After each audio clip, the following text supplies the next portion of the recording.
جی السلام علیکم ورحمۃ اللہ وبرکاتہ۔ محترم بھائی نے اشتہار بجائے رفع الدین کے حوالے سے کہ نماز میں رفع الدین نہ کرنے کے دلائل مولوی الیاس گمراہ تقلیدی آدمی ہے، اس کا یہ اشتہار ہے۔ اس کا جواب ہم نے پہلے بھی کئی دفعہ دیا ہوا ہے۔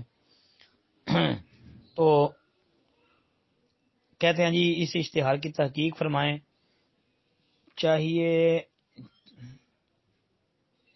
چاہے ایک دو کی وضاحت بتائیں، باقی بعد میں۔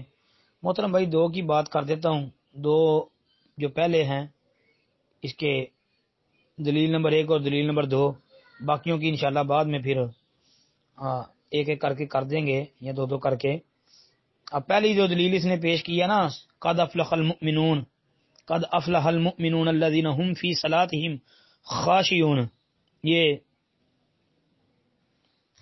ان آیات سے جو اس نے مسئلہ اخذ کیا ہے اور عبداللہ ابن عباس رضی اللہ عنہ کی تفسیر کا ذکر کیا ہے، تو محترم بھائی یہ بات ہی بے بنیاد ہے، کیونکہ یہ تفسیر ابن عباس جو مشہور اور معروف تفسیر ہے، تفسیر ابن عباس، یہ تفسیر عبداللہ بن عباس کی طرح منسوب ہے، یہ تفسیر ہی ثابت نہیں ہے جی۔ اس لیے کہ اس میں جو ہے نا محمد بن مروان سدی الصغیر یہ کذاب اور متروک ہے۔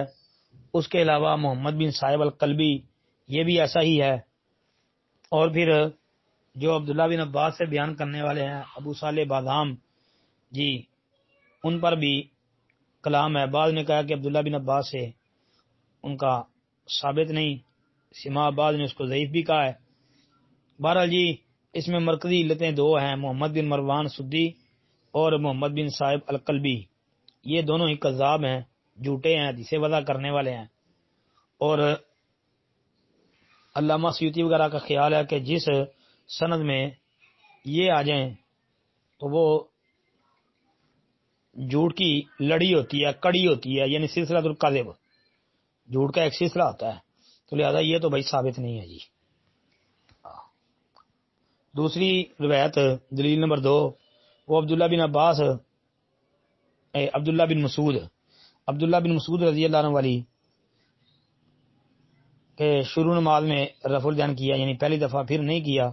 یہ روایت کا کئی دفعہ جواب دیا بھائی یہ ثابت نہیں ہے، یہ نسائی کے علاوہ ترمذی میں بھی آتی ہے، یہاں نسائی ابو داؤد کا حوالہ ہے، تو ابو داؤد نے رحمۃ اللہ علیہ نے یہ روایت کو ضعیف کہا ہے کہ یہ حدیث صحیح نہیں ہے۔ علامہ ابن جوزی رحمۃ اللہ علیہ نے بھی امام ابو داؤد کی تحقیق کو ہی برقرار رکھا ہے کہ یہ روایت صحیح نہیں ہے۔ پھر علامہ ابن جوزی رحمۃ اللہ علیہ اور ابو داؤد کے علاوہ جی امام عبداللہ بن مبارک رحمۃ اللہ نے کہا یہ کہ ثابت نہیں ہے۔ بہرحال جی یہ دونوں دلیلیں پہلی جو ہیں الیاس گمن تقلیدی کی، یہ پایا ثبوت کو نہیں پہنچتی۔ السلام علیکم ورحمۃ اللہ۔